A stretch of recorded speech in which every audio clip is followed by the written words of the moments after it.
Hello mga kabayans, what's up? This is Mr. Rio once again. So sa last video ko mga idol, pinakita ko po sa inyo ang rason kung bakit biglang natakot si Bangag na ipa-impeach si VP Sara. Kasi guys, kahit anong gawin ni Bangag ngayon, iisa lang talaga ang magiging niyang kapalaran. At yun ay walang iba kundi ang ipanawagan ng taong bayan ang kanyang pag-resign at pagbaba niya sa kanyang pwesto. Wala na mga idol, sobrang punong-puno na ang lahat ng mga tao sa incompetence ng Bangag admin na to dahil sa sobrang korupsyon sa Congress na pinapadaan nila sa NEP or National Expenditure Program TUGAA o General Appropriations Act. Pucha billions of pesos ang harap-harapang ninanakaw sa kaban ng bayan ng mga hayop na congressman na to. Diba? Kaya ay nako, nakakagigil talaga itong mga to. At di lang yan mga idols, isama nyo pa ang harap-harapang pagnanakaw nila sa pondo ng PhilHealth na 89.9 billion pesos. At isama nyo pa guys yung pagbenta ng BSP ng gold reserve ng Pilipinas. Sa mga di pa nakakaalam nung pagbenta ng Bangag admin sa mga gold reserve ng BSP, o ito guys, para po malaman nyo. Watch this. This report was written by Paul John Kanya of EsquireMag.ph. Today I learned the Banco Central ng Pilipinas sold the most gold worldwide in the first half of 2024. While other countries are beefing up their gold reserves, the Philippines unloaded nearly 25 tons of gold so far in the first 6 months of the year, according to official reports. Just how valuable is gold nowadays? As of August 2024, gold topped $2,500, about 140,000 pesos, per ounce for the first time in history. That means a large 400-ounce gold bar is worth around $1 million. The precious metal has never been more valuable, with its price steadily rising over the past few years. In fact, as of Friday, September 20, the price already went up to about $2,636 per ounce. Gold has traditionally been seen as a safe haven asset, or a commodity that's low risk and highly liquid. This is why many sovereign countries have kept huge gold reserves. According to most investment professionals, gold has proven to be a hedge against inflation, preserving the real value of assets when other prices rise. For central banks, gold is also a stable asset that provides a safeguard in times of financial crises and market volatility. Consequently, many countries make it a point to fatten up their gold reserves by purchasing gold elsewhere. But which ones are buying and selling the most golds? Online brokerage aggregator Best Brokers tracked the gold purchases of countries reporting their activities to the World Gold Council to see which ones have been producing and selling the most gold and which have been building their reserves. For the first half of 2024, the Philippines was found to have sold the most gold among all the reporting countries. While the country's gold reserves increased by 1.33 tons last year, the country sold nearly 25 tons between January to June, decreasing the country's reserves by 15.69% to just 134.06 tons. The Philippines is also a gold producer, and the central bank is required by law to purchase locally mined gold from miners in the country. For example, Oceana Gold Philippines Inc., which operates the Didipio gold mine in Nueva Vizcaya, is required to sell at least 25% of its annual doré, or the unrefined alloy bar it produces on site, to the Banco Central ng Pilipinas, BSP. On average, a typical gold doré bar contains 50 to 75% of pure gold. In 2023 and 2022, the company sold 12,865 ounces and 9,453 ounces of gold to the BSP, respectively. This is equivalent to 26.8% and 27.89% of its total gold production for the covered year, exceeding the 25% minimum requirement of the FTAA, Financial or Technical Assistance Agreement. According to the WGC, gold reserves in Philippines averaged 187.99 tons from 2000 until 2024 and reached an all-time high of 274.42 tons in the first quarter of 2003. On the flip side, reserves reached a record low of 126.89 tons in the third quarter of 2007. In 2020, the BSP said that it would shift to active gold trading amid the continuous rise of the prices of the precious metal. The BSP has been buying gold, especially from small-scale miners, and selling gold to the BSP has been encouraged in recent years. Rizal Commercial Banking Corp. Chief economist Michael L. Ricafort told Business World back then. Besides the Philippines, other countries that have sold the most gold in the first half of the year are Thailand, 9.64 tons, or 3.95% of its total reserves; Uzbekistan, 6.22 tons, 1.67%; Mongolia, 1.33 tons, 22.6%; and Singapore, 1.18 tons, 51%. On the flip side, the country that has built up its gold reserves the most in the first 6 months of 2024 is Turkey. According to the Best Brokers report, the country that straddles Asia and Europe bought a total of 44.74 tons during the first half of the year, with June being the 13th month in a row of buying. Second in the list is India, which added 37.18 tons within the first 6 months of 2024. In comparison, its central bank acquired only 16.22 tons of gold in the entire 2023, while for 2022, its purchases totaled 33.27 tons. Currently, the country holds 840.76 tons of the precious metal in its official reserves. In third place is China, which acquired a total of 28.93 tons of gold in the first half of the year. Other countries building up their gold reserves this year include Poland, 18.68 tons, or an additional 5.21% added to its official reserves, and Czechia, 10.82 tons, plus 35.28% to its reserves. To date, the country with the most known gold reserves in the world is the USA. As of August 2024, the US owns 133.46 tons, which is roughly 72.41% of its total foreign reserve, based on prices at the time of reporting, June 2024.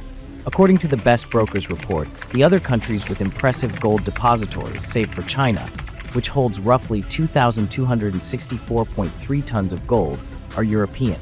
Germany ranks second, 3,051.53 tons globally for gold holdings, followed by Italy, 250.84 tons, France, 36.96 tons, and Russia, 235.85 tons, while China comes in 6th position.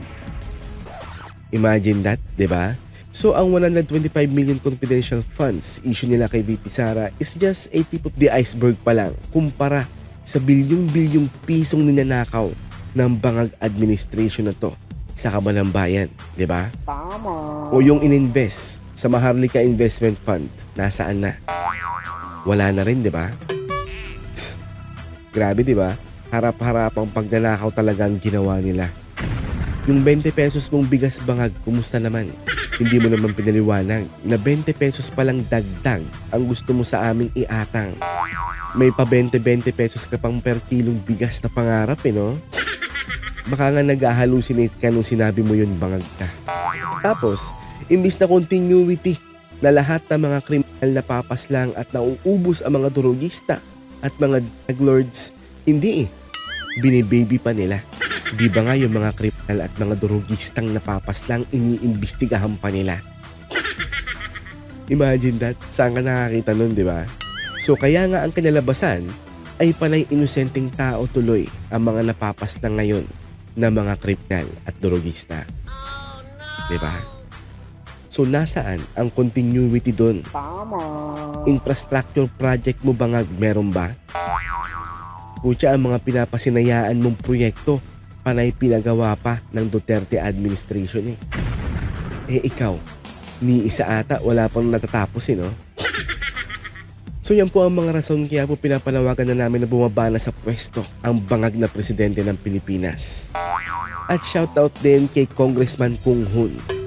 Let me just say that you're wrong nung sinabi mo na kaya nagkakagulo ngayon dahil gusto maging presidente ng maaga ni VP Sara. Nagpapatawa ka ata, boss.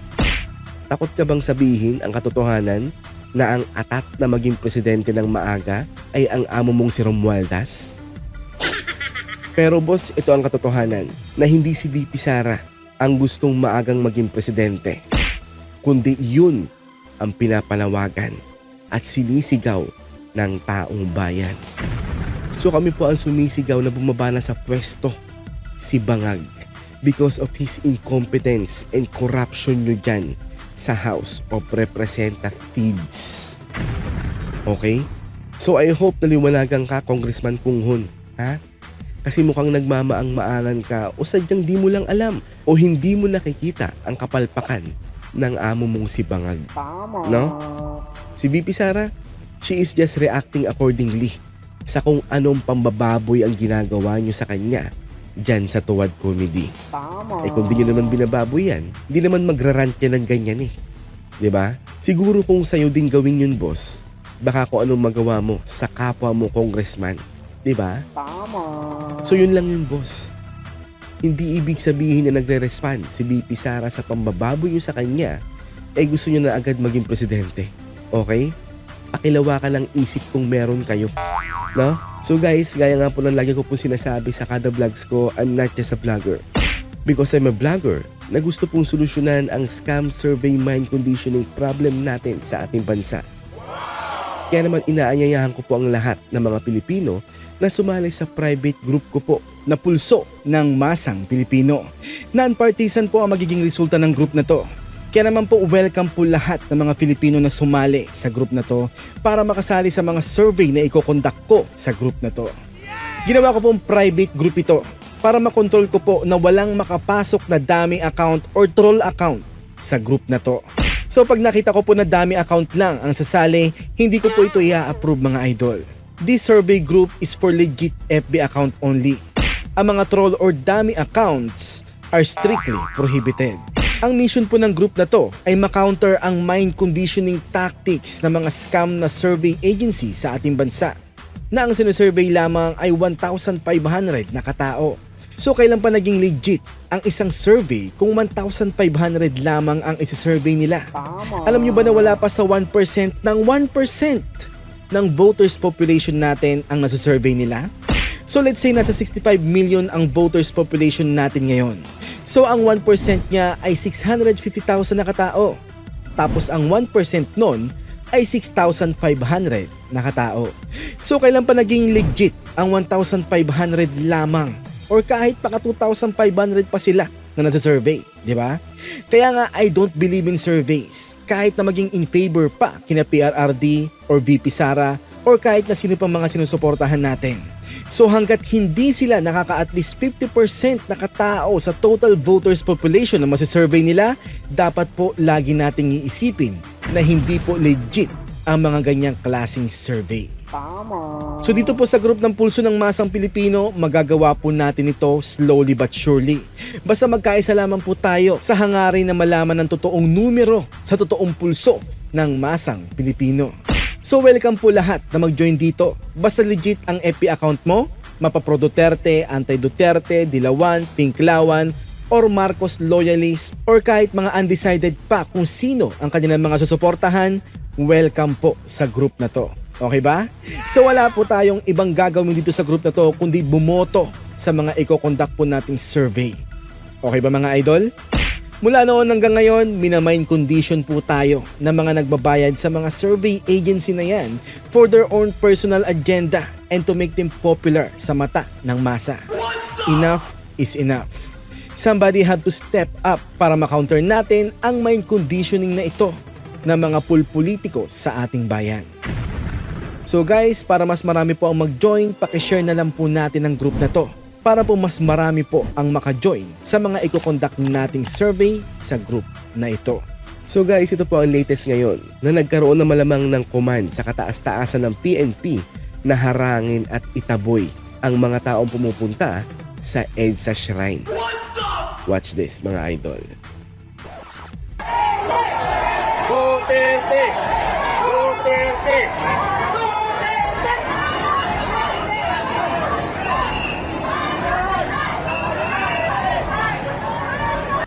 Imagine that, no? During the time of Bangag administration, ang sinisigaw ng mga tao ay Duterte at Marcos resign. Diyan ka na mag-isip-isip Bangag dahil sinusuka ka na ng taong bayan. Kaya utang na loob, bumaba ka na bago magtapos ang 2024. Maawa ka sa mga Pilipino. Kaso wala ka naman nun eh. Kaya di namin ina-expect na gagawin mo yun. Eh, grabe yun. Bisigos na doon. Bumulog design daw. Pero dito na makikita ng paggulo. Manunod naman siya ng social media, no? Hindi yung puro ano lang yun. Puro concert. Wala boss, puro concert yung bangag na yun. Ngayon nga lang araw na to, yung may concert sa kanila sa Malacanang, sabi ng tropa ko eh. Saka yun lang naman ang alam dun sa buhay. Wala namang iba. Ano pa bang ina-expect natin sa bangag na yun, di ba?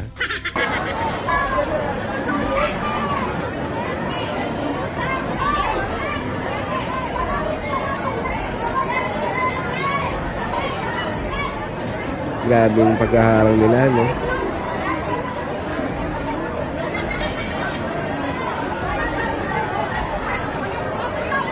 Ito na po talaga ang pinaka-nakakahiyang administrasyon sa kasaysayan ng Pilipinas, mga idol. Akala ko ba malaya ang mga Pilipino? Habangag. Ba't ayaw mong umattend sila ng movement dyan sa EDSA Shrine para ipanawagan ang iyong pag-resign? Ha? Takot na takot si Bangag, no?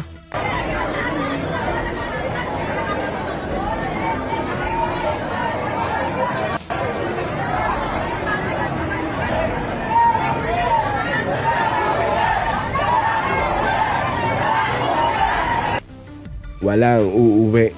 Walang uuwi. Oo ah.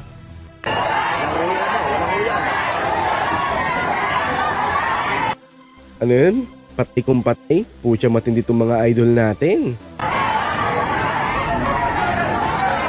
Sigaw nila, guys, concert.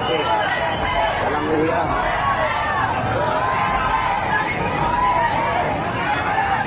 Very nostalgic mapakinggan ang chant na to, no? Duterte. Duterte. Pucha, nakakabuhay ng kaluluha. Grabe.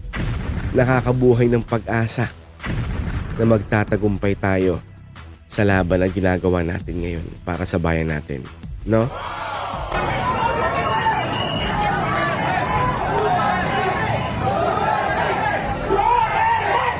Duterte!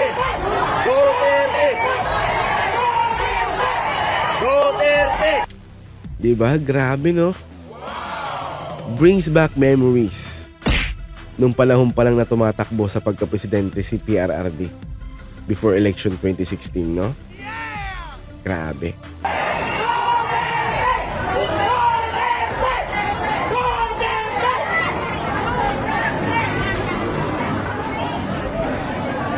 Talagang hinaharang nila yung mga tao eh, no? Mga walang hiya talaga tong mga to eh. Nakakahiya kayo, boy. Sigaw ng taong bayan, Duterte. Grabe itong Bangag administration na to. Takot na silang madagdagan palalo ang mga taong pumupunta dyan sa EDSA Shrine, no? But be very careful mga boss. Pag may nasaktan sa mga yan, kahit isa, finish na. People's Revolution is waving na talaga.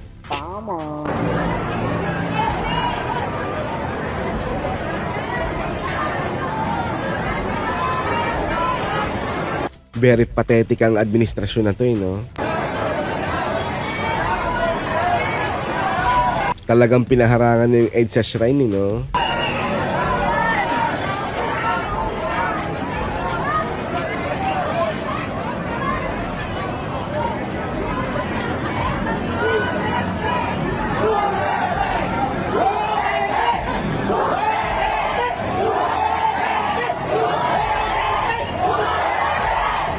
Duterte!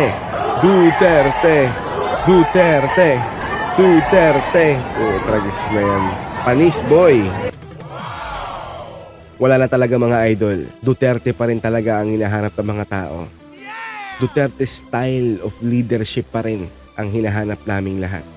Yung tipo na ramdam mo ang leadership niya from the start pa lang ng administration niya. Ramdam mo na may pagbabagong nagaganap, di ba? Pero itong Bangag na to, pucha magti 3 years na sa pwesto, pucha nowhere to be found pa rin siya, no? Bangag, mag-resign ka na please. Para ang Pilipinas ay muli na naming maayos. At di lang yan ang latest ngayon mga idols. Ito pa. Watch this.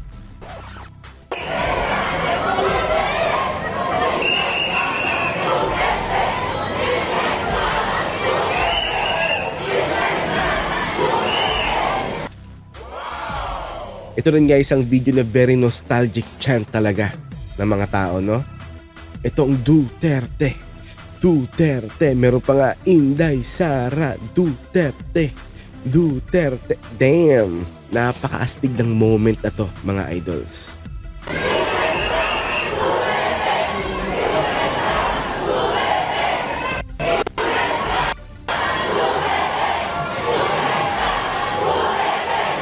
Inday Sara Duterte.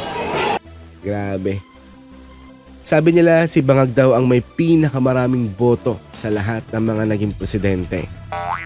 Oh, nasaan na ngayon yung mga bumoto sa'yo? Ha? Bakit hindi na sila mahanap? Ha? Mukhang pahiya dami kang basura ka, no? Meaning wala nang sumusuporta sa'yo maliban sa inner circle mo. Pero ang taong bayan, wala na boss. Sinusuka ka na talaga. Kaya nga kung ayaw mong magkagulo, bumaba ka na lang sa pwesto mong basura ka.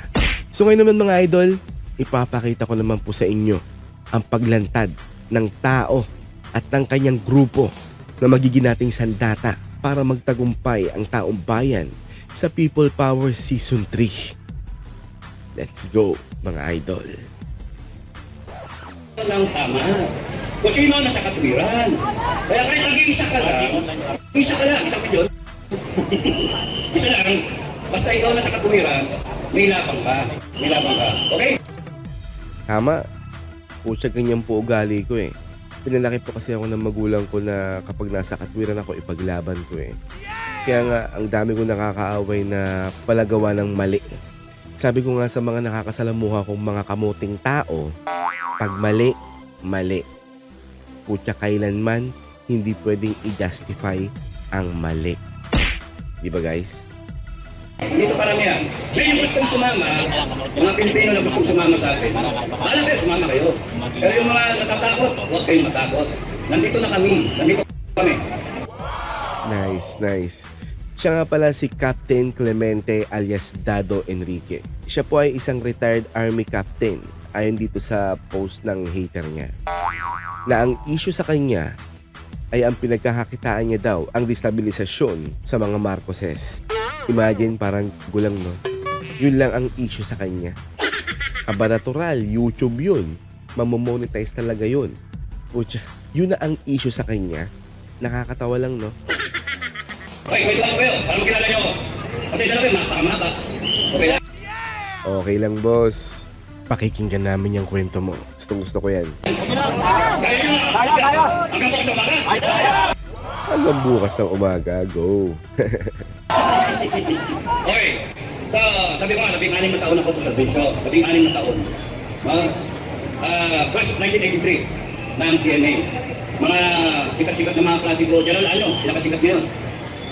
Musta na, mista? Musta na. Siya yung, ano ba siya, hindi naman spiritual advisor. National Security Advisor, si Ted Anyo. Tsaka may apat akong istama, kasama si Ted Anyo, na naging chief of staff.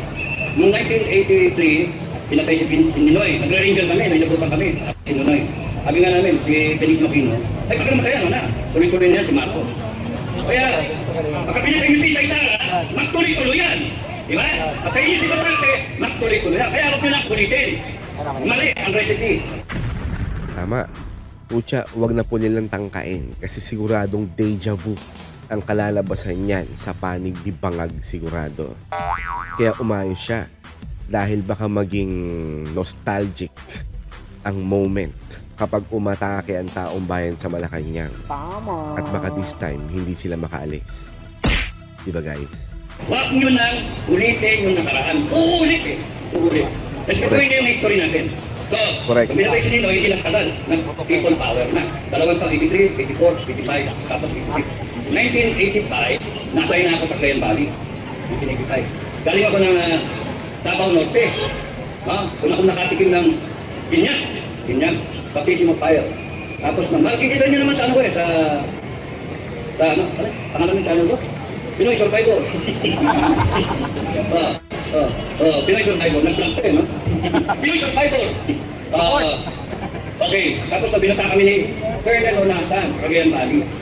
Colonel Onasan, tinatanong namin. Okay, bakit nandiyan si Sir Greg?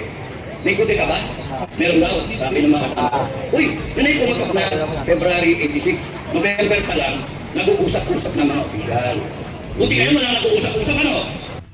Malamang meron yan, boss. Remember PNP chief at AFP chief? Parehas tuta ni Bangag. Diba? Kaya assure akong nag-uusap yan para kung ano mang mangyari, maprotektahan nila ang amo nilang si Bangag. Tama. Diba? May nag-uusap-usap pa sa AFP at sa PNP? Wala. Mga professional sila. Professional. So, kami noon, nung bumaba kami, nauna ako. Sabi ko doon sa CEO ko, Sir, alanganin ako doon sa sinasabi ni Colonel Aguinaldo eh. Magpapatrolya kami, tapos bababa kami ng bundok, tapos noon, isasakay namin yung mga baril namin. Sa bus, tapos kami bababa na kami. Yung mga gamit namin, susunod. Eh sabi ko, hindi pwede yun, sir. Nakapirma ako lahat ko eh. So, pinakatabi, mauna ako. O daw, mauna ako, tapos malaman kung totoo. Kung totoo, itatawag ko. Sabi ko, sir, sabihin ko na lang sa radyo, para hindi ma-monitor, ikakasal na ako, sir, magninong ka. Ibig sabihin nun, tuloy na tuloy yung kudita. O di, baba ko. Hindi nagtagal, sir, mag-asawa na ako, ninong ka na. May umiiyak na, meron na nahuli ko sa Malacanang. Si Dick Morales, Captain Dick Morales, at saka si Major Brillantes. Para naman namin, namamista ako, ikapo si Colonel Major Brillantes, kung sa Ranger. Gusto namin kapos. Tapos nun, pumatok na, sinaunasan, nag-withdraw, sa Aguinaldo. Si General Ramos, saling pusa. Imagine, no? Si Boy Tabaco, no? Saling pusa lang pala. Pinag-iniunasan yung pirma ni Marcos Sr. at pinakitang ganyan kay Ramos. O kita mo, papahuli ka? Ayaw kasi sumali ni Ramos. Ngayon, sumali si Ramos. Ayun, naging hero, naging presidente. Pucha, kung sino pa yung saling pusa, no? Siya pa yung naging hero at presidente, no? Eh di cute. Okay? Ito totoo kwento. O di fast forward na, February Revolution. Lumabas ang military. Nandun si Ramos, nandun si Enrile, nandun si Onasan, nandun yung Ram. Captain Dado. Wala naman ngayon yun. Wala. Walang Onasan, walang Ramos, walang Enrile. Nagtatayo para sa inyo. Wala. Nandiyan ang NTF. Nandiyan kami para sa inyo. Yun! Wag na lang. Wag na lang. So, kaya kami tumatayo kasi may mali. Sobrang mali. Yung Filipino Guerrilla Forces, nandyan para protektahan ang Pilipinong pamilya. Yan yung rason. Kasi nakita namin, no, nag-usap kami ni Commander Bugay, ni General Metran, dinala niya sa amin eh. Na pangit, yung wala kalaki, hindi mo maasahan, wala. E paano, makukulat tayo sa araw, lulusubin na tayo.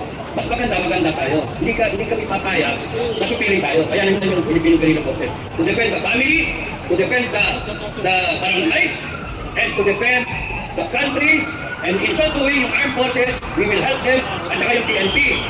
Yun. Yun, no? Nako. Sila ngayon ang magiging sandata natin ng Season 3 ng People Power na to, mga idol. Sila yung tatayo na Ramos, Enrile at Honasan natin ngayon. Mangyayari na. Then, pagkatapos nun, handa lang, prepare lang. Okay? Kaya matapos, ano tayo sunod? Meron ko sasabihin, bago nyo kami disperse. Okay? So, ready muna ako, kwento. Bear with me. Tapos nun, yung balik ako doon sa EDSA. Pagkagaling ng EDSA, nasundan yung Cory Aquino ng Panlikulita. Kasi Takwin, Saturday, nandun ako, nakikita ko. Yung iba sa inyo, wala. Yung iba nga, sila Commander Bugay, sila General Simoy, yung mga iba dito, nakita nila. Nandun kami. Yung iba nag-participate. 1989, pinakamadugo. Ito pinakamadugo. Alam niyo lahat yun. Buti ba? Pumunta yung dalawa kong kaklase sa akin. Kabay, Iging ang kilala sa akin. Iging, kasi Enrique. Iging, kailangan ka namin sumali dito sa Budita. Sabi ko, sino iupo? Ewan namin, compartmented. Sabi ko, na, mamamatay kayo? Mamamatay sundalo nyo? Hindi nyo lang kasi iupo. Di ba karapatan ninyong malaman kung sino ang iupo? Kasi ako, karapatan ko malaman. Gusto nyo pakinabangan ako, maging commander ako, hindi ko isasapalaran yung buhay ng tao ko para I-send lang mong ganyan, and then, maya-maya, ako yung magsasabi sa magulang niya, o sa kapatid niya, o sa asawa niya, sa anak niya, sorry ay hindi asawa mo, ay na. Tama. Pero hindi namin alam kung sino yun. That's why, hindi ako sumali. Hindi ako sumali. Ha? Kung iba dyan na naninira, sila sumali. Sila sumali. Ako hindi sumali. Why? Because at an early age of lieutenant, alam ko na may mali. Mali! Yung kutita. Mali ang mag-destabilize ng isang gobyerno.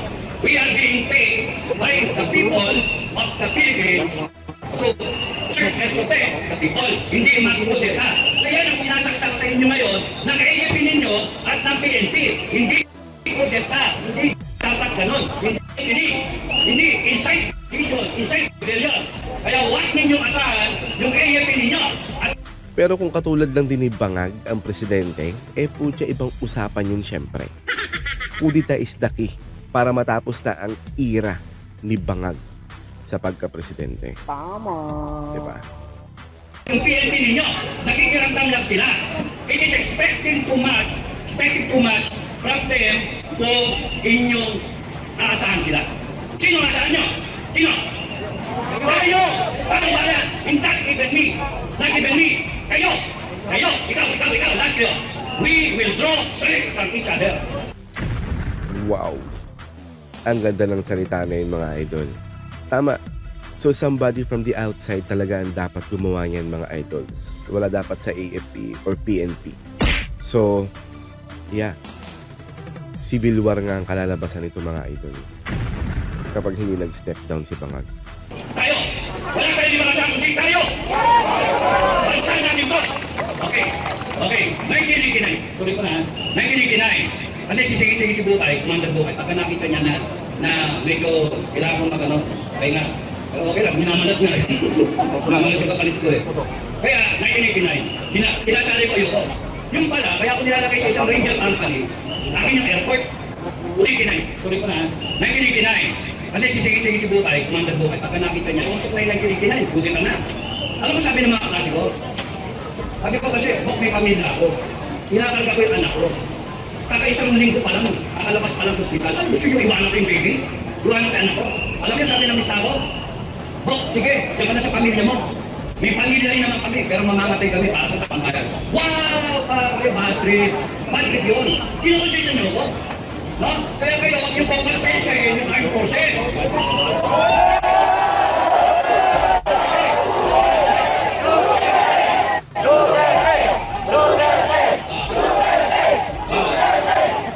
Ang sarap naman pakinggan nun, no? Grabe. Very nostalgic yung moment na yun, no? Yung Duterte. Pucha, brings back memory talaga eh. Ano yung tumatakbo pa lang si PRRD noon, no? Pucha, yung naririnig mo. Yung ramdam mo na may pag-asa talaga ang bayan na magbago. Pucha. Grabe. Very nostalgic yun, mga idol. Sige, mamaya may announcement ako. Para lumakas lalo loob nyo. Ha? Kaya makinig kayo sa kwento ko. Totoo itong experience. Totoo. Kaya nga, kung ako kumukuha ng lakas ng loob, kasi dinaanan ko. I'm feeling kayo. Dahil nung sinabi ko di ako sasali, ayaw ko na kutita malikan. Ano nangyari? Naipit sila sa Makati. Naipit na sila. Ng Port Bonifacio, lumabas sila ng Makati. And yun ang tinatawag na Makati 6, 1989. Okay. 1989, Makati 6. So, nung Makati 6, nang problema na sila. Nagkakaupa ka na. And very lucky na. Ginagapang na. Eto ngayon ako, nakonsensya. Mamamatay mga klase ko. Ako lang yung nakikira. Ako yung nakakaya. Sige, sasama ako. Re-rescue ko yung mga ka-ranger ko. Bakit? Gusto ko magkilitin nyo to. Ang mga musang, hindi iniiwanan ang kapwa musang. Nanding, nandito ka? Nanding! Saan ka? Nanding! Yung musang na yan, matapang yan. Matapang yung musang na yan. Class 45. Matagal ko kasama to sa Davao. Kasama ko sa Davao. At hanggang sa nagsesecurity ko, magkasama. Tinanong ko siya kung gusto niyang i-secure si Vice President. Ayaw siya at yung ibang kasama. Ayaw siya. Okay? So, kung may magsesecure kay Vice President, kilala ko to, sasamahan ako to secure Vice President. At Wow, that's good, that's good. Damn. yung mga ka-FGF natin, all over the country, 7 million yan. 7 million yan. Puta, grabe. Mukhang matutuloy na talaga ang season 3 ng People Power, mga idols. Iba na to. Sigurado na to. Wala nang urungan to. Okay, tuloy ako sa kwento ko. baka i-disperse tayo, wala kailangan matapos ako eh. Dahil sabi ko, susundutin ko. Naka-arreglo ako ngayon ng rescue. Magre-rescue ako sa mga ka-ranger ko, 14 lang kami. Umanap ako ngayon ng mga ranger, si Tubinay, si Arat, ano pa, kasi ngayon sa, basta mga ka-ranger ko. Si Doktor, yan, mga legend, ano? Si Paet, no? Si Joe Paet. Mga instructor namin at mga legend yan sa ranger. Imagine guys, no? Mararamdaman mo talagang legit yung kwento eh. Kasi binabangkit niya pa yung mga pangalan ng mga taong involved. No? So tingin ko legit ang story nito. Ni Captain Dado, mga idol. Tingin ko Ranger Regiment.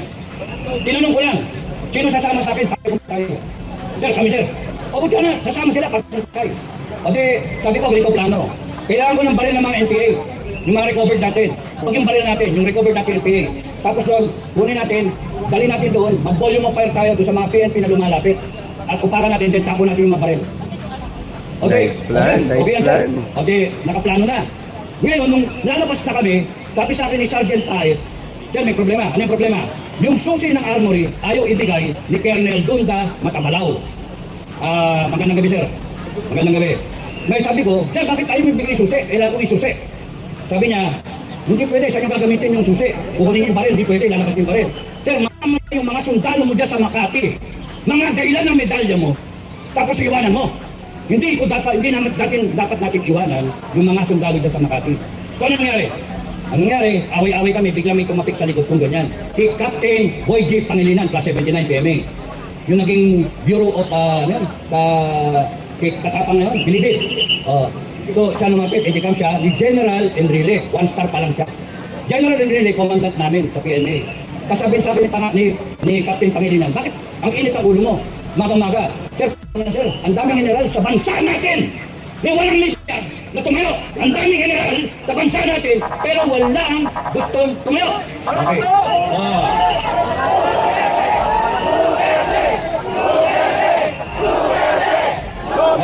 Huwag nyo nga asarin mga yan, kasi nagtatrabaho lang yan. Alam nyo na, kailangan magtrabaho. Mamaya, kasamahin sila sa akin. Tama, kaya chill lang mga idols. Hayaan nyo, huwag nyo papasinin. Kasi pagka nagkapikunan to, walang mangyayari sa atin. No? Tama. Lubog ang bansa natin. No? Pag ito nagkapikunan, magdedeclare ko ng People's Revolution, yari silang lahat. Yari tayong lahat. Okay? So, mamaya muna.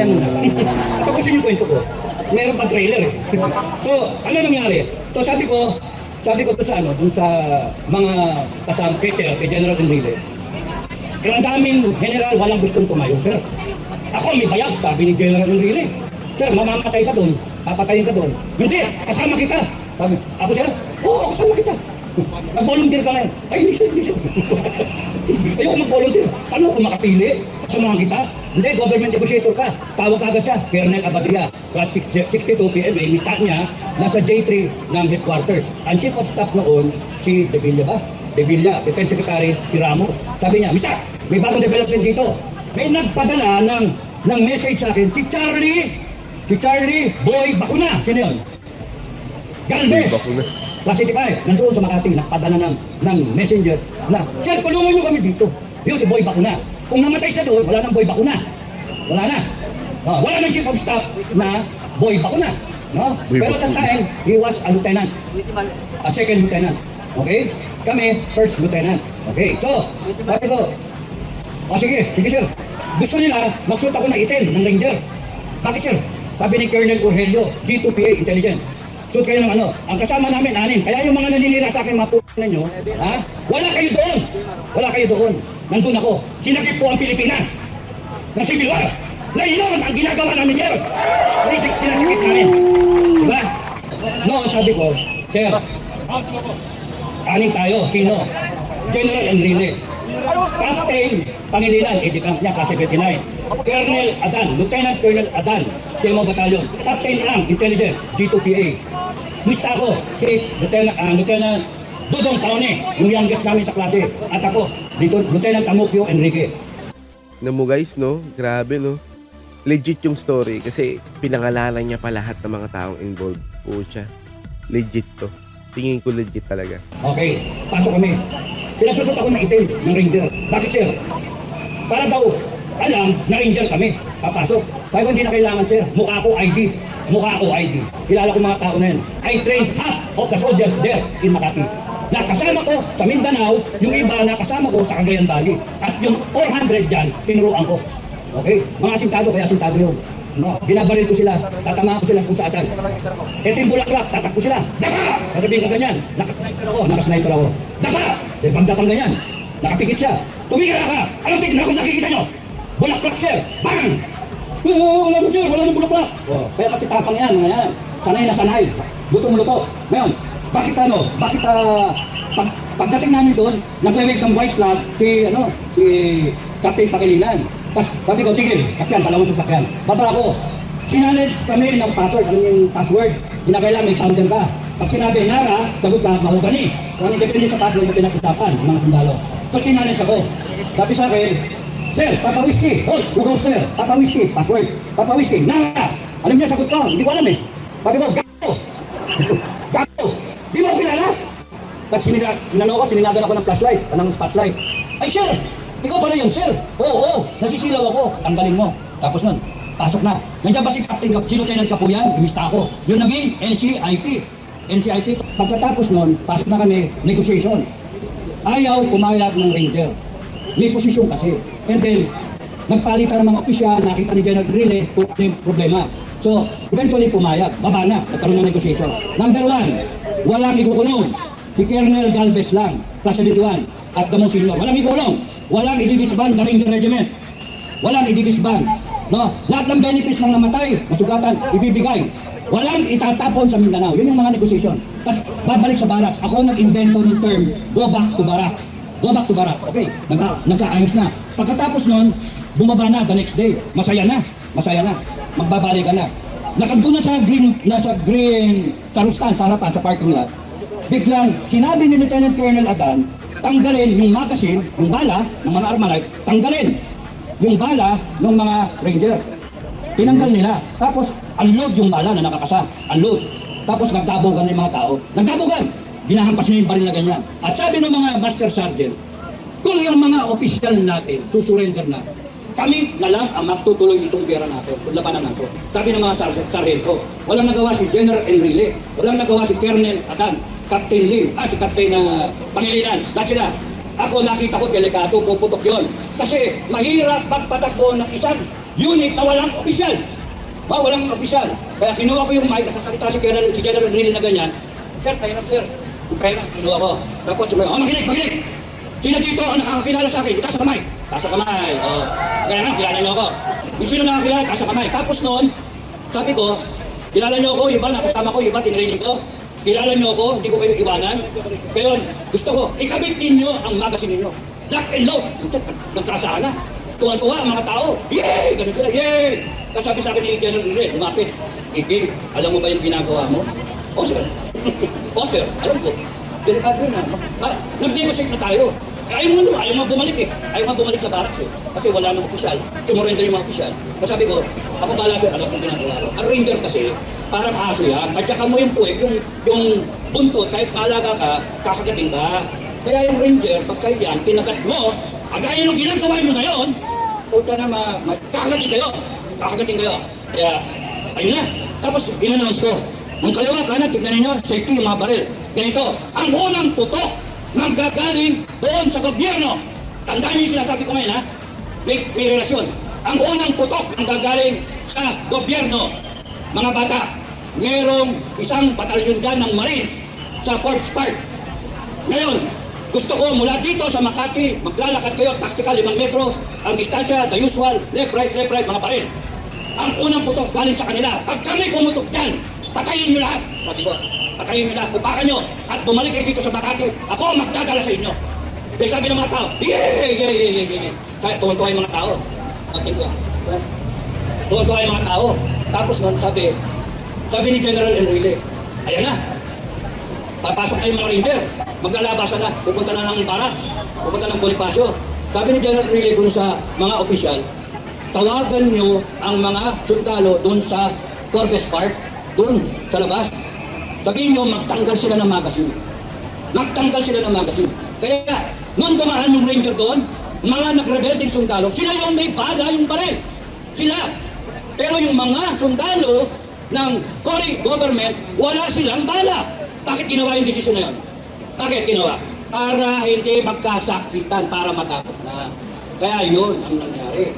Nakabalik, peaceful, tapos. Pero bakit ako umalis sa serbisyo? Binibigyan kami ng medalya, Distinguished Conduct Star. Hindi ko sinuot yun. Never kong tinanggap yung award. Lahat sila nagkaroon, ako lang hindi tumanggap.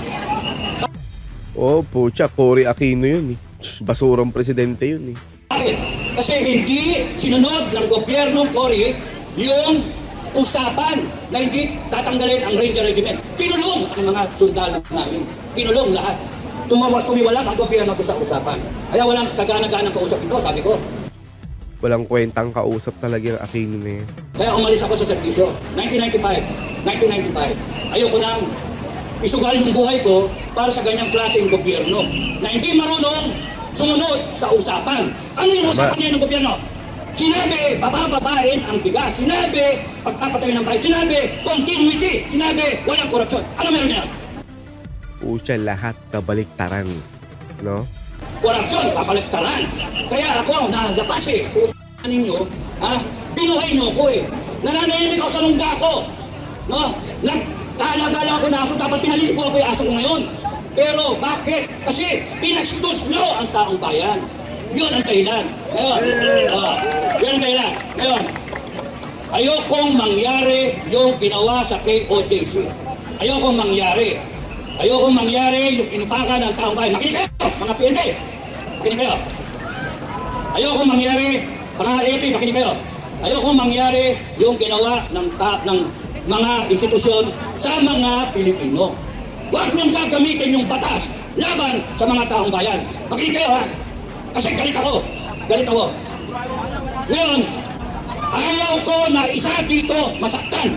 Ayoko na isang Pilipino rito masaktan. Tandaan nyo, ilagay nyo sa utak nyo. Ang sino man masaktan sa inyo, tawagan nyo kami ni Buhay. General Mitran, tawagan nyo kami. The moment na may isang Pilipino rito, ang masaktan, isa lang ang requirement ko. Strike one lang. May isa lang pokpokin dito, may isa lang itirgas dito, may isa lang iposas dito. I will declare a people's revolution. Lahat tayo. Kung ayaw ninyo na ang taong bayan, kung ayaw ninyo yung taong bayan, ay magalit sa inyo. Kung ayaw ninyo, umalis kayo, lumayo kayo. Your purpose here is to serve and protect. You protect the people. Hindi yung kayo ang magsasakit sa tao. Hindi yung kayo ang mambabambo, ang titirigas kayo. Subukan nyo, isa lang. Alam nyo ba, that's my first order. Isa lang ang saktan dito, sabihin sa akin. Tatayuan namin kayo. Isa lang. Kaya pagka meron dito na masaktan, meron dito, it will be in effect a people's revolution. And babalik ako sa gobyerno. Mag-a-apply ako sa gobyerno. Babalikan ko kayo lahat sa gobyerno. Mag-a-apply akong janitor. Sino yung mga janitor ko? Mga janitor, taas sa kamay. Sabi kong janitor, taas sa kamay. Alam nyo bakit janitor applyan ko? Nilinisin ko ang angas ng gobyerno. Nilinisin ko ang bulok na sistema. Babalikan ko lahat. Kaya nga, ang isipin ninyo, kailangan ko ang sovereign will ninyo. Ibalik natin ang death penalty. Balik natin. Ang sino man kumalang sa inyo, kaaway natin. Huwag kayong papayag. Huwag kayong papayag. Grabe po, siya nakakilabot. Wala na guys. Mukhang wala ng urungan ang season 3 ng People Power mga idol. Magaganap na to. Upakan tayo. Mag-connect ako. Huwag kayong papayag na upakan kayo. Huwag. Pansaan nyo to. Hindi kayo alipin sa bansa ninyo. Hindi kayo kriminal sa bansa ninyo. Ngayon, tatlong araw ko nang pinipigilan ang FGF sa Mindanao. Kating-kating na sila. Kaya sinabi ko sa kanila, kung mayroong masaktan dito, babakas ang buong Mindanao. Babakas sila. Totoo yan. Nakakanda sila.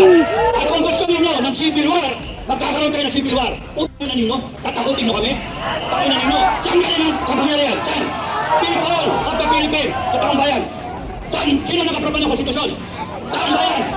Sino ang sumumpa sa konstitusyon? Presidente, taong tanay. AFP, PNP, Presidente, Vice President, Senator, Congressman. Lahat kayo sumumpa na you will uphold the Constitution. Anong ginagawa nyo? Bakit nyo binababoy? Tama ba na ang mandate ninyo ay kumampi kayo sa tagatik? Tama ba na kumampi kayo sa magkanakaw, sa mga buhaya? Tama. Kaya kung ako at kami, hindi kami pwedeng janitor para linisin. Mag-apply kami sa slaughter. Alam niyo slaughter? Kumakatay ng baboy. Kumakatay ng baboy. Para nyo na. Baboy na, binaboy tayo. Kaya, tandaan nyo mga kababayan, isa lang ang saktan sa inyo. Isa lang.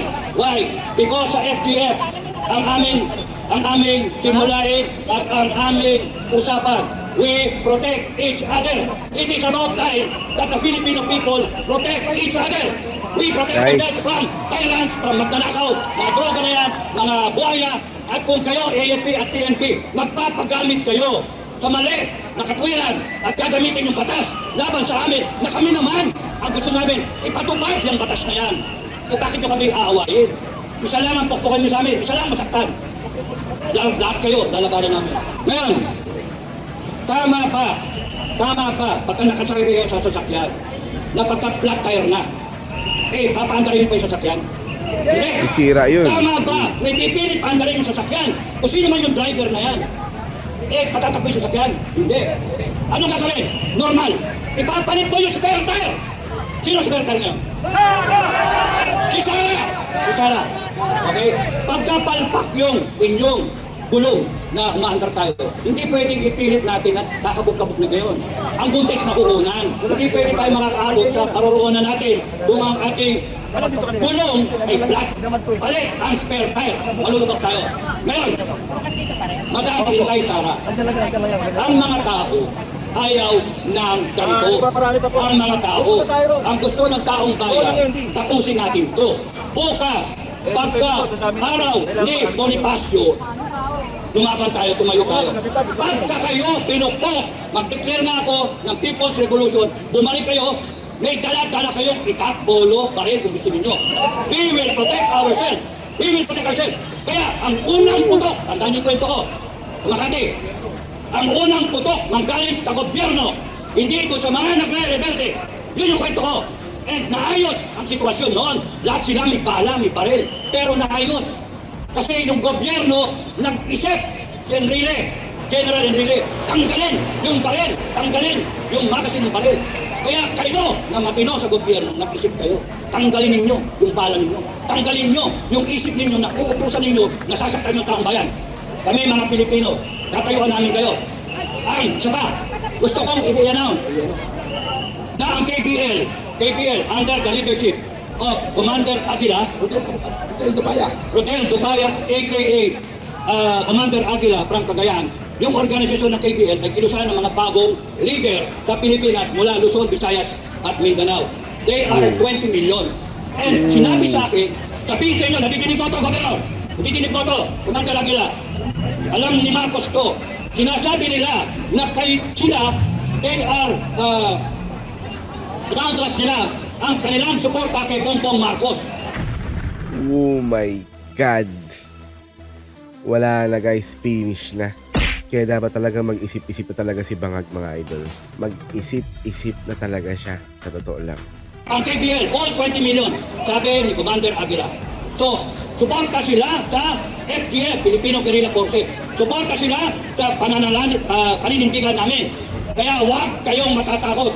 Pag kami nangyari sa inyo, I declare a People's Revolution. Bumalik kayo dito, mag-armas kayo. Bumalik kayo, may kutsilyo, itak, bambo, tubo. Sino tinakot nyo? Takot ba kayo? Sinabihan ako. Sinabihan ako, I think. Huwag daw ako mag-encourage. But anyway, sinabi ko na yung gusto ko sabihin. Okay? Mag-invite kayo ng mga kababayan. Mag-tipon-tipon dito para magdasal. Okay? Ang sinasabi ko is, kung merong mananakit sa inyo, sabihin nyo, no? Ang nangyayari kasi dito, takutan eh. Ang gusto ko ipakita ninyo, hindi kayo natatakot. Na nasa tama kayo. Gusto ko ipakita, galit kayo. Para sila mag-react. No? Okay. Kaya ang sa akin, ang pinakamaganda rito, ituloy niyo yung ginagawa ninyo, huwag kayong matakot at kung gusto ng gobyerno masubukan ang taong bayan, ipakita ninyo ang strong result dito. So, mula dito, si Commander Bugay ang magsasalita. Maraming salamat sa inyo. Pucha, grabe yung aura ni Commander Dado, mga idol. Nakakataas ng moral at nakakalakas ng loob. Grabe. Wala akong masabi sa mga kaganapan ngayon, mga idols. Isa lang ang masasabi ko, napahanga ako ni Commander Dado, mga idols. Napahanga ako sa dedikasyon at katapangan at lakas ng loob ng taong to. Ang samahan nila ang magiging nating weapon para matuloy na ang Season 3 ng People Power na to, mga idol. So shout out sa may-ari ng video na to, kay Pans TV Official. Iniram ko yung video, idol ah. Maraming salamat sa video, idol, na hiniram ko ah. At syempre po kay Captain Dado, shout out sa iyo, idol. Pucha, dahil sa mga sinabi mo, nagkaroon ng pag-asa ngayon ng mga Pilipino na magtatagumpay tayo sa movement na to. So mga idols, wala nang uruan to. Dahil tuloy na po ito. Sama-sama tayo sa movement na to. At panawagan na Marcos resign para tuluyan ng maayos muli ang ating bayan. Mabuhay ang Pilipinas. Mabuhay.